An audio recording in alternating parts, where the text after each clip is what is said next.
Okay guys, so today we will be using numbers and spreadsheets to answer the question, which is the best major sports franchise in Pittsburgh between the Pirates, Steelers, and Penguins? So when I decided to start this project, a few questions ran through my mind as to which team was the best, such as the Pirates have multiple World Series wins and they've had a lot of talent, but was it enough to make up for their long losing streak?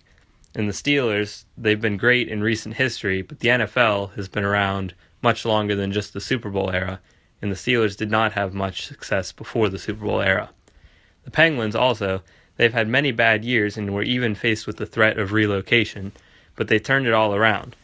But was it enough to make them more successful than the other two teams? So we'll look at a few different categories here. The first up is championships won. Obviously, it's the most important stat to a franchise, and we will be scaling this by 10 points. So, for example, each championship a team wins will give them 10 points towards their total score. The Steelers have 6 Super Bowl championships, and the Pirates and Penguins each have 5 championships. The next category is championship appearances, as it shows near greatness and the ability to get to the big game. This will be scaled by 5 points, as it's basically half as important as a championship win. There's not much difference in this stat for championships won, since the teams tend to win when they get there. The Pirates and Steelers have lost twice, giving them 7 and 8 appearances respectively.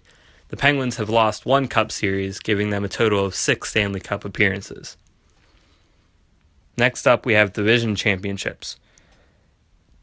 It's important as it represents a successful regular season, and this stat will be scaled by 2 points, as it may not always lead to postseason success, but still must be taken into consideration. The Penguins fall behind in this category, having only 9 division championships to the Pirates' 16 and the Steelers' 22.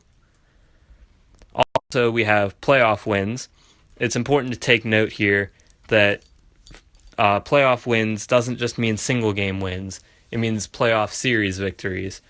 So to keep the Steelers consistent with the Penguins and Pirates. For example, the Steelers must win 1 playoff game while the Penguins or Pirates must win a full playoff series to get the same score.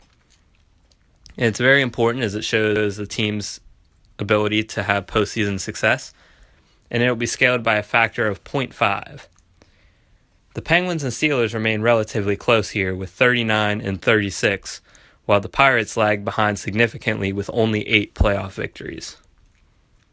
Next up, we have the playoff appearances. The Penguins have 32, the Steelers 29, and the Pirates 17 playoff appearances in each of their histories.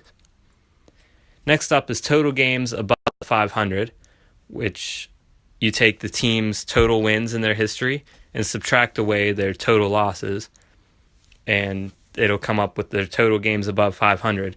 And this is scaled by a factor of 0.1, as it's a very high number to reduce down to make it lower for a more realistic score. In their history, the Pirates and Steelers both remain over 500. The Pirates at 161 games over 500, and the Steelers at 59 games over. The Penguins, including overtime losses, are held at 28 games under 500 in their history. The final category is Hall of Famers. This represents the talent level and legacy that teams have built. It's multiplied by a factor of 0.5. In their history, the Pirates have had 46 Hall of Famers, the Steelers represented 24 times, and the Penguins 18 times. Alright, now that we've evaluated each individual category and assigned a point score for each team, the next step is to add up each team's total points to figure out overall who the best franchise is. So when you add up the scores, the Pittsburgh Pirates total 177.1, the Pittsburgh Steelers 208.9, and the Pittsburgh Penguins 155.7. There's one final step to take into account, is the total number of seasons each team has played to try and make it as fair as possible. For example, the Pittsburgh Pirates have 136 seasons played, and the Pittsburgh Penguins only 50. So there's much more opportunity for the Pirates to accumulate points. So we take each team's total score divided by their total number of seasons played to come up with the final answer of who the best Pittsburgh sports franchise is. So in third place, we have the Pittsburgh Pirates with a score of 1.302. Coming in at second place, the Pittsburgh Steelers at 2.458. And the best Pittsburgh sports franchise is in fact the Pittsburgh Penguins with a total score of 3.114. Now, if we look further into why each team was placed where they were, we have to look at each individual category again. And there wasn't much separation due to championship success, with each team being within one championship of each other. But the Penguins got their win due to playoff success, leading the three teams in playoff appearances and wins despite being the youngest of the three teams. Meanwhile, the Pirates were destroyed by their lack of playoff success, only winning 8 playoff series in their entire 136-year history. The Steelers held very close numbers to the Penguins, however they had more years in existence, causing them to lose. They were eliminated due to their insignificance for their first 35 years in the league, not having much success until the Super Bowl era. So there you have it. According to the numbers, the most successful Pittsburgh sports franchise is the Pittsburgh Penguins.